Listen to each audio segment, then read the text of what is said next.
রাজধানীর অন্যতম ব্যস্ত এলাকাগুলোর একটি উত্তরা আজমপুর। প্রতিদিন হাজারো মানুষ এই সড়ক দিয়ে যাতায়াত করেন, অথচ এলাকাটিতে ফুটওভার ব্রিজ থাকা সত্ত্বেও অনেক পথচারী সেটি ব্যবহার না করে সরাসরি সড়ক দিয়ে ঝুঁকিপূর্ণভাবে রাস্তা পার হন। ফলে বারবার ঘটছে দুর্ঘটনা, কখনো প্রাণহানিও। সাম্প্রতিক সময়ে আজমপুর মোড়ে একাধিক দুর্ঘটনার খবর মিলেছে। কয়েকদিন আগেই এক নারী রাস্তা পার হতে গিয়ে প্রাইভেট কারের ধাক্কায় গুরুতর আহত হন। আশেপাশের মানুষ দ্রুত তাকে হাসপাতালে নিলেও তার অবস্থা এখনও আশঙ্কাজনক। দেখা যায় অফিসগামী মানুষ, শিক্ষার্থী, এমনকি বৃদ্ধ ও শিশুরাও ফুটওভার ব্রিজ এড়িয়ে ঝুঁকিপূর্ণভাবে রাস্তা পার হচ্ছেন। অনেকের সময় বাঁচাতে কিংবা ব্রিজে উঠতে কষ্ট হয় এই অজুহাতে নিজের পথ বেছে নিচ্ছেন। ময়মনসিংহ হাইওয়ে সড়ক, এটা তো অত্যন্ত গুরুত্বপূর্ণ একটি সড়ক। এই সড়কে গাড়ি থামানোর মতো স্কোপ নাই।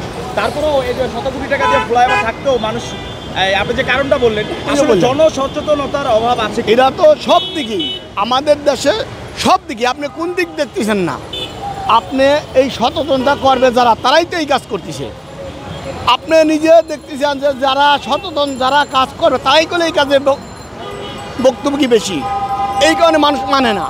যদি আপনার রাস্তাটা আপনি যদি ক্লিয়ার রাখেন, তাহলে আমিও মানব, আপনিও মানবেন। কিন্তু আপনিই তো মানতেছেন না, তা আমি মানব কি? এইরকম হয়েছে আমাদের দেশটা। স্থানীয় এক দোকানদার বলেন, ফুটওভার ব্রিজ একেবারেই সামনে, কিন্তু মানুষ রাস্তা দিয়েই দৌড়ায়, কিছু বললেও কেউ কানে শোনে না। আসলে সাধারণ মানুষ তো ওই যে অভ্যস্ত হয়ে গেছে নির্যা যাওয়ার জন্য, এটা ফিরে আনার জন্য আমরা যথেষ্ট চেষ্টা করতেছি।